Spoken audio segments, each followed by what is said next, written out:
अच्छा जी, यहाँ तक किसी का कोई क्वेश्चन, कोई प्रॉब्लम, कोई क्यूरी हो, कुछ पूछना चाहें? यहाँ तक किसी का कोई प्रॉब्लम?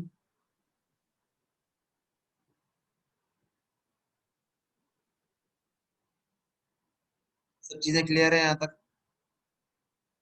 ठीक है जी। एक मिनट में मेरा डिवाइस चार्जिंग ऑन करते हैं।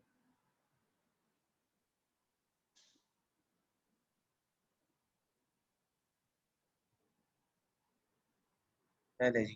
ओके।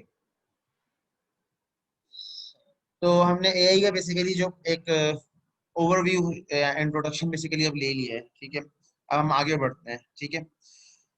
जब अ, जब भी हम किसी भी एआई सिस्टम को बेसिकली ऑब्जर्व कर रहे हो या स्टडी कर रहे होंगे या कर रहे होते हैं, ठीक है, तो तीन चीजें बेसिकली उसके सिस्टम की कॉम्प्लेक्सिटी के ऊपर डिपेंड करती हैं, ठीक है, या सिस्टम कितना क्रिटिकल है, वो तीन चीजों को हम बेसिकली डिटरमाइन कर रहे होते हैं। एक तो उसकी कॉम्प्लेक्सिटी होती है, complexity in the sense of problem solving, ठीक है।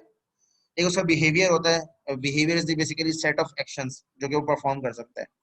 And third thing is the nature of environment, ठीक है, क्योंकि नेचर ऑफ एनवायरनमेंट से जो प्रॉब्लम सॉल्विंग है उसकी डोमेन बिल्कुल ड्रेस्टिकली चेंज हो जाती है। मिसाल के तौर पे एक अगर एजेंट है जो कि एक रूम के अंदर काम करेगा, या एक एआई सिस्टम है जो एक रूम के अंदर काम करेगा, और एक एआई सिस्टम है जो जिसको नॉर्मल एक पेडेस्ट्रियन रोड के ऊपर काम करना है। जिस तरह से इसकी यूं एग्जांपल ले लें कि अगर पार्ट पिकिंग रोबोट है, part picking robot normally industries के अंदर डिप्लॉयड होते हैं, ठीक है। तो पार्ट पिकिंग रोबोट क्या कर रहा होगा, एक चीज को उठा के दूसरी जगह पे प्लेस कर रहा होगा, मतलब उसका एनवायरनमेंट एक फिक्स एनवायरनमेंट है जिसके अंदर वो काम कर रहा है। डिफरेंट टाइप्स ऑफ एनवायरनमेंट होते हैं, उसको हम लोग इंशाल्लाह एजेंट्स का जब लेक्चर आएगा डेडिकेटेड, उसमें हम लोग इंशाल्लाह स्टडी करेंगे, तो मैं उस तरफ ज्यादा नहीं जाऊंगा। खैर, अभी दो एनवायरनमेंट का खाली कंपैरिजन करके दिखा देता हूँ मैं, मतलब समझाने की कोशिश करता हूँ उसके through, by the help of that thing है। तो मिसाल के तौर पर पार्ट पिकिंग रोबोट का एक ही स्पेसिफिक काम है कि अपने एक जगह से पार्ट उठाना है दूसरी जगह प्लेस करना है। और इसके कंट्रास्ट में अगर हम देखें, अगर इन्वायरमेंट की एक्चुअली नेचर की वजह से कॉम्प्लेक्सिटी के ऊपर क्या इफेक्ट पड़ता है ये शो करना चाहता हूँ, और एक्शंस के ऊपर क्या या बिहेवियर के ऊपर क्या इफेक्ट पड़ता है ये एक्सप्लेन करना चाह रहा हूँ। तो इन ये तीनों चीजें एक दूसरे के ऊपर डिपेंडेंट है एक तरीके से, और सबसे ज्यादा डिपेंडेंसी इनकी नेचर ऑफ एनवायरनमेंट के ऊपर है, ठीक है। तो मिसाल के तौर पे पार्ट बीइंग रोबोट एक इंडस्ट्री के अंदर काम कर रहे हैं, एक रूम के अंदर काम कर रहा है, और अगर एक सेल्फ ड्राइविंग कार है, ठीक है, जो टेस्ला की है, डोमिनो वालों ने भी टेस्ला की इंटीग्रेशन से बनाई है, कोलैबोरेशन से, और बीएमडब्ल्यू सेल्फ ड्राइविंग कार के ऊपर काम कर रहा है। इस तरीके से और कंपनीज भी मे बी शायद कर रही हो, वॉक्सवैगन वगैरह, ठीक है। ये बीएमडब्ल्यू और ये दोनों तो, टेस्ला तो लॉन्च भी कर चुका है कार, और सेल्फ ड्राइविंग ट्रक्स भी बन रहे हैं, एंड सो ऑन। खैर, तो अगर हम सेल्फ ड्राइविंग कार की कॉन्टेक्स्ट में बात करें, ठीक है, तो उसका एनवायरनमेंट बहुत कॉम्प्लेक्स है। क्यों?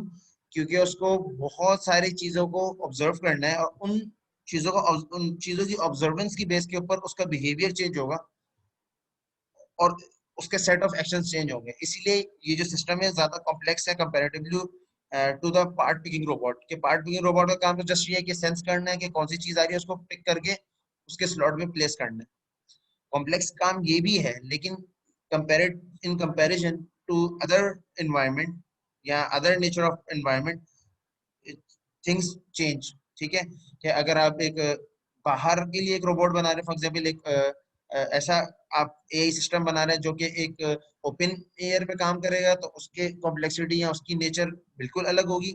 और इसी तरीके से अगर आप एक क्लोज इन्वायरमेंट के अंदर काम करें, तो उसकी कॉम्प्लेक्सिटी, उसकी नेचर ऑफ एनवायरनमेंट या उसका बिहेवियर, उसकी सारी चीजें डिफरेंट होंगी, ठीक है।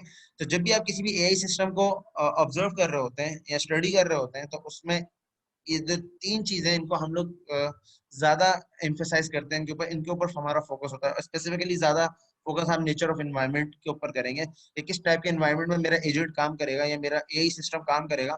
तो उसकी बेस के ऊपर मैं ये डिसीजन लूंगा, मेरा सेट ऑफ एक्शंस क्या होंगे, और सेट ऑफ एक्शंस की बेस के ऊपर फिर मेरी कॉम्प्लेक्सिटी आएगी।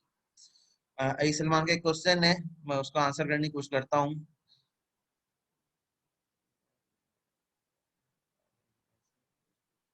देखो जो सेल्फ ड्राइविंग कार के कॉन्टेक्स्ट में मेरे ख्याल से आपका क्वेश्चन है, तो सेल्फ ड्राइविंग कार का जो वो है, वो ऑब्जेक्ट्स को करता है, और ह्यूमन भी एक ऑब्जेक्ट, एज अ ऑब्जेक्ट ही कंसिडर करता है वो, ठीक है। ह्यूमन है, कोई एनिमल है, कोई ट्री है, कोई और चीज है, कोई ट्रैश बॉक्स है, तो सबको वो एज अ ऑब्जेक्ट ही लेता है, ठीक है। लेकिन ऑब्जेक्ट की कैटेगरीज हैं डिफरेंट, जिन कैटेगरीज के ऊपर वो लाया करता है उस कैटेगरी को काउंट करेगा, ठीक है। जिस तरीके से एक इंसिडेंट भी हुआ था, जिस तरीके से जब सेल्फ ड्राइविंग कार्स के ऊपर एक प्रॉब्लम आने लग गया था, यहाँ एथिकल इश्यूज खड़े होने लग गए थे कि भाई सेल्फ ड्राइविंग कार्स को हम ऐसे ओपन नहीं छोड़ सकते, क्योंकि ये तो अ, हमारे इंसानों को, अगर इसकी डिटेक्शन गलत हुई तो इंसान तो मर जाएंगे इससे। इस तरीके से एक वो ब्लैक शर्ट में ब्लैक, मतलब डार्क एरिया था, और शर्ट भी ब्लैक पहनी हुई थी, और जो पर्सन था उसका कम्प्लेक्शन भी थोड़ा सा डार्क था, ठीक है। तो सेल्फ ड्राइविंग कार उसको डिटेक्ट नहीं कर सकी, और उसका एक्सीडेंट हो गया, उससे वो उसकी डेथ हो गई। तो ये क्वेश्चन रेज हुआ था, और इस वजह से स्पेसिफिकली, स्पेसिफिक वजह से जो इंसिडेंट हुआ, काफी टाइम तक सेल्फ ड्राइविंग कार्स को अलाउ नहीं किया था कि वो करें काम या चल सकें। तो उन चीजों को भी और बेहतर ट्रेन करके अब लाया जा रहा है, ठीक है। तो यहाँ उसमें एक और फीचर भी कह सकते हैं आप इंटीग्रेट कर दें कि ह्यूमन का जो अमल दखल है वो तो ऑब्वियसली होता ही है, लेकिन उसको और बेहतर किया जाए।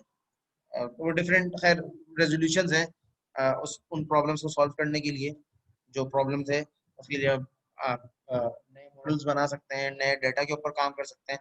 वो फिर सेपरेट स्टोरी है, उसके लिए आप जो एक्सप्लोर करना होगा वो एक्सप्लोर करेंगे। नाइट विजन उसमें ऑब्वियसली था फवाद, लेकिन नाइट विजन में भी अगर मिसाल के तौर पर बहुत डार्क स्ट्रीट हो, या ऐसी जगह हो जहाँ पे स्ट्रीट लाइट ना हो, ठीक है, और मैं ब्लैक क्लोथ पहन के ही गुजर रहा हूँ, ठीक है, तो नाइट विजन सेंसर भी इतना काम नहीं कर पाएगा, ठीक है। तो सर्टेन सिचुएशंस होती हैं जहाँ पे आप उसको फेक कर सकते हो। मिसाल के तौर पे अभी रिसेंटली एक मैं देख रहा था, तो उसमें एक आर्टिकल में उसने क्या किया था बंदे ने, कि एआई सिस्टम को फेक किया था बेसिकली। उसको फेक कैसे किया था कि उसने एक इमेज बनाई, उस इमेज के ऊपर उसने ट्रेन किया, और जो ट्रेनिंग थी उसकी, जो मतलब उसको मॉडल जो उसको सिखाया गया, ट्रेनिंग अभी आप आसान लफ्जों में समझ के, सिखाया गया जो उसको कि तो उसको सिखाया गया कि इंसान ऐसा ऐसा, फॉर एग्जांपल इंसान होता है, कभी दो आंखें होती हैं, दो कान होते हैं, और ये इंसान होता है, ठीक है। और उसने थोड़ी सी अपनी टी शर्ट में कोई ऐसी इमेज बनी हुई थी इंसान की, या कोई उसने अपनी प्रिंटेड वर्जन अपनी पिक्चर का उसने उस पर प्रिंट कर लिया, और वो शर्ट पहन के घूम रहा है। तो आपका जो उसका एल्गोरिथम है वो उसको डिटेक्ट ही नहीं कर पा रहा। तो उसके जितने जो एल्गोरिथम्स थे उनके ऊपर एक क्वेश्चन मार्क उसने रेज कर दिया कि ये तो बाईपास हो सकते हैं मजे से, ठीक है, जितने भी हम सिस्टम बना रहे हैं बाईपास हो सकते हैं। तो बात ये है, इस कंट्रास्ट में मैं ये कहूंगा कि देखें, हर चीज जो मेच्योर होने में टाइम लेती है, सिमिलरली एआई भी मेच्योर होने में टाइम लेगी। हम लोग अगर एक कमरे के लिए एक छोटा सा रोबोट बना के बना दें, और हम ये बोलें कि भाई एआई सब कुछ करेगी, और एआई सब कुछ, या ये कहें कि एआई सब कुछ डिस्ट्रॉय कर देगी, तो ये मेरे हिसाब से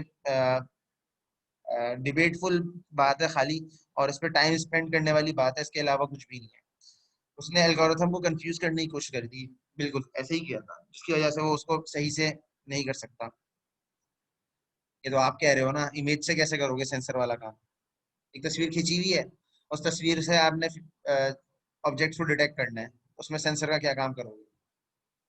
सेंसर तो जब लगेगा ना, जब आपका एक कॉम्पैक्ट इन्वायरमेंट में आप आए हो। मिसाल के तौर पर मैं एग्जाम्पल अटेंडेंस सिस्टम बना रहा हूँ, ठीक है, तो उस वक्त मैं ये कह सकता हूँ कि भाई एक सर्टेन इन्वायरमेंट, उस इन्वायरमेंट में उसका एक टेम्परेचर भी नोट करो, तो ये चीज फिजिबल है। लेकिन एक ओपन इन्वायरमेंट के अंदर ये काम इम्पॉसिबल है। तो ये तो कॉम्प्लेक्सिटीज अपनी जगह हैं, ऑब्वियसली अब हर यूज केस के लिए काम करना इतना आसान नहीं है, ठीक है, लेकिन स्टिल प्रोग्रेस हो रही है, चीजें बन रही हैं, और आई होप, और हम सब यही उम्मीद करते हैं कि इंशाल्लाह बेहतर होगा। वैसे तो जो हमारे ईमान है उसके लिहाज से तो एंड में तो सारी चीजें खत्म होंगी, टेक्नोलॉजी वगैरह ये सब चीजें खत्म हो जाएंगी, लेकिन स्टिल जब तक हम लोग हैं तो हो सकता है उस वक्त तक ये चीजें चले, तो हमें स्टडी एटलीस्ट करना चाहिए, हमें पता होना चाहिए कि हम लोग जहाँ रह रहे हैं, जिस इन्वायरमेंट में रह रहे हैं उसमें चीजें हैं क्या और चीजें काम कैसे करती हैं।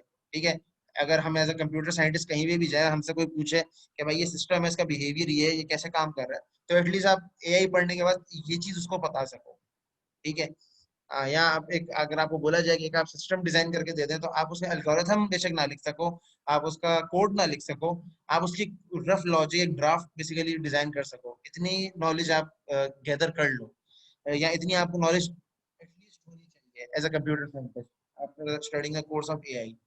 ठीक है, कि आपको कोई भी प्रॉब्लम दिया जाए तो उस प्रॉब्लम के ऊपर आप कुछ ना कुछ अपना कंट्रीब्यूशन या कुछ काम कर सकें। जी कामरान। सर एआई खतरा हो सकती है अगर रोबोट्स के हाथ में गन्स हों।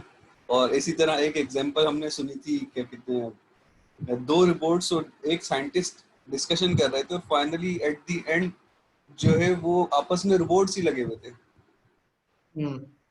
क्योंकि ये उनकी देखो, नॉलेज इतनी हो गई थी कि अब जो है वो साइंटिस्ट से बात करना भी पसंद नहीं कर रहे थे या उसकी नॉलेज कम थी। ये प्रॉब्लम अपनी जगह स्टैंड करते हैं, लेकिन इसके ऊपर भी कॉन्सेप्ट्स हैं, अभी मैं इस पे आता हूँ, अभी इसके इसी पॉइंट की तरफ मैं आ रहा हूँ। इसके ऊपर एक बुक भी है बहुत अच्छी, अगर आप लोग पढ़ना चाहें तो पढ़ सकते हैं, लाइफ 3.0 के नाम से। जो बुक जिसने लिखी है वो वैसे फिजिसिस्ट है, लेकिन बुक एआई की कंट्रास्ट में ही लिखी है, और अच्छी बुक है। उससे काफी सारी जो हम लोग चीजें सोचते हैं, तो वो चीजें जो अनसर्टेनिटीज है कह लें, वो एक तरीके से कुछ क्लियर, हद तक क्लियर हो जाएंगी। लेकिन अगेन उसके लिए बुक पढ़नी पड़ेगी, जो कि मैंने नोट किया है कि बैचलर्स में एटलीस्ट स्टूडेंट्स उसको काफी, पता नहीं क्यों, मुश्किल समझते हैं। ठीक है, इतनी मुश्किल नहीं होती बुक पढ़ना, बुक पढ़ने से मुश्किल तो रिसर्च पेपर पढ़ना होता है, रिसर्च पेपर पढ़ना आना चाहिए मेरे हिसाब से बैचलर्स के बच्चे को, एटलीस्ट पढ़ना आना चाहिए। ज्यादा काम ऑब्वियसली वो फिर जब एडवांस होगा फिर उसको वो करना सीखेगा, वो तो हर चीज इंसान सीखता है, सीखा सिखाया कोई भी नहीं होता। ठीक है, तो जब आप काम करेंगे तो आप भी सीख जाएंगे। ठीक है, खैर, करंटली जितनी भी ग्रोथ हो चुकी है, या जितनी भी हम लोग अपने इन्वायरमेंट में एआई के, आर्टिफिशियल इंटेलिजेंस के कॉन्ट्रीब्यूशंस देख रहे हैं, ये सारे के सारे आर्टिफिशियल नैरो इंटेलिजेंस की ब्रांच में आते हैं। ठीक है, आर्टिफिशियल नैरो इंटेलिजेंस क्या है, या नैरो का मतलब यहाँ पे क्या है, ठीक है, वो मैं क्लियर कर दूं ब्रेक से पहले, बाकी फिर एजीआई और एएसआई को हम लोग ब्रेक के बाद डिस्कस करेंगे। मैं एएनआई को डिस्कस कर लेता हूँ अभी, उसके ऊपर स्टॉप करूंगा। ठीक है, जो आर्टिफिशियल नैरो इंटेलिजेंस है, नैरो हम इसलिए कहते हैं क्योंकि हमारी करंटली जो भी एआई है, जितनी भी एआई है, वो एक स्पेसिफिक टास्क के अंदर एक्सपर्ट होती है। ठीक है, मिसाल के तौर पे अगर एक एल्गोरिथम बना है, एक एआई सिस्टम मैंने बनाया है जो कि चेस खेल सकता है, तो अगर उस चेस खेलने वाले प्रोग्राम को या उस सिस्टम को, एआई सिस्टम को, मैं उठा के क्रिकेट के ऊपर अप्लाई कर दूं, तो क्रिकेट में नहीं चल पाएगा।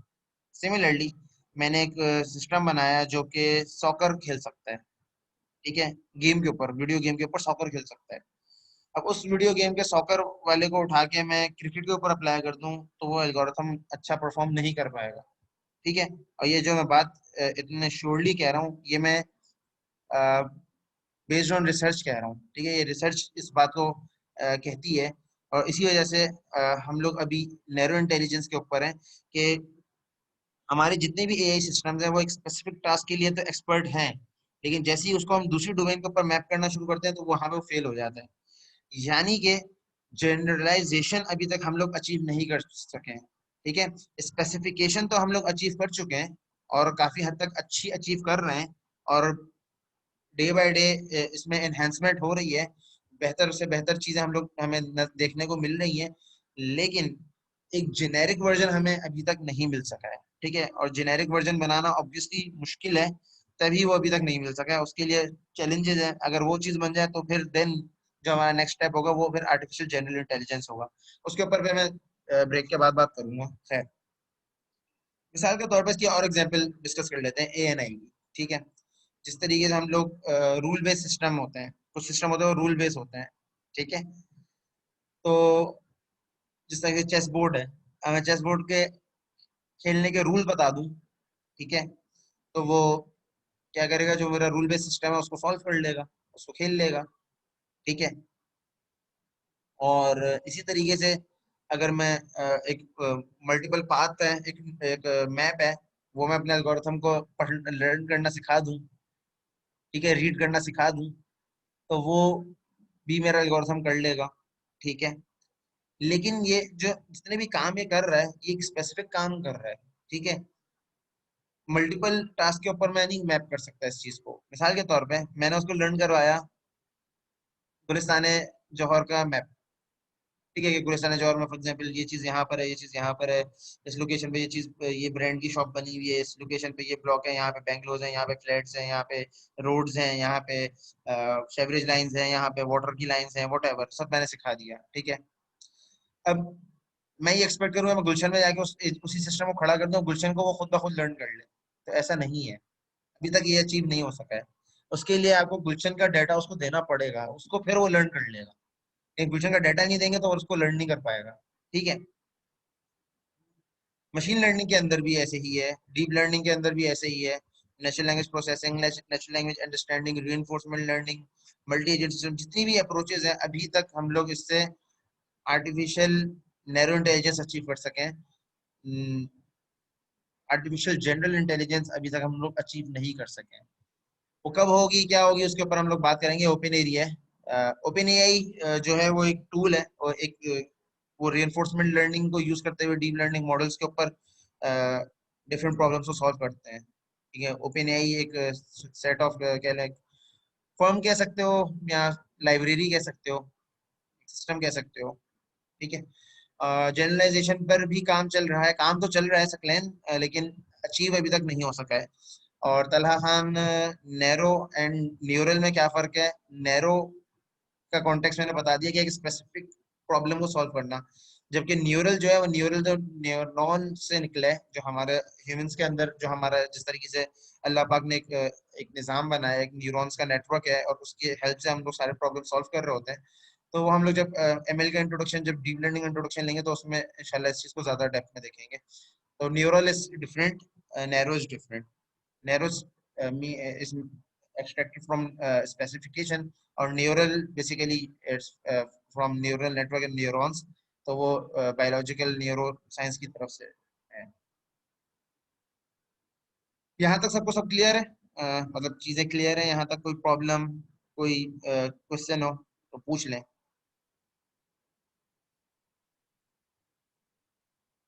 क्लियर है सब सब चीजें, कोई प्रॉब्लम नहीं है? पक्का? चले जी, तो अब नमाज ब्रेक लेते हैं इंशाल्लाह, फिर नमाज के बाद कंटिन्यू करते हैं। टिल देन अल्लाह हाफिज।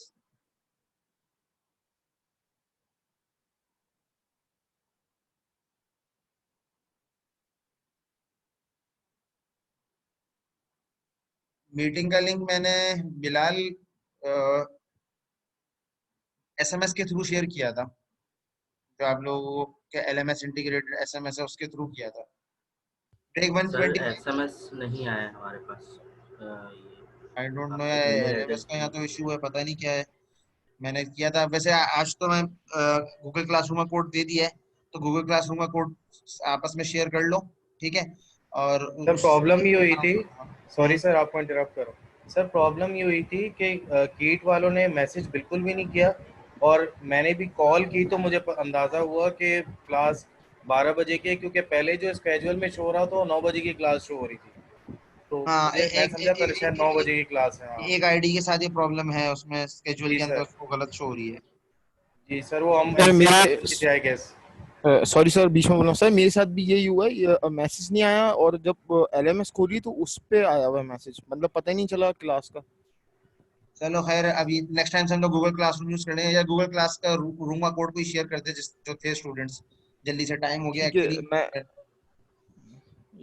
या मैं दोबारा दिखा दूंगा, ठीक है, कि अभी फिर नमाज का टाइम हो गया, फिर नमाज के बाद इंशाल्लाह फिर कंटिन्यू करेंगे, ठीक है।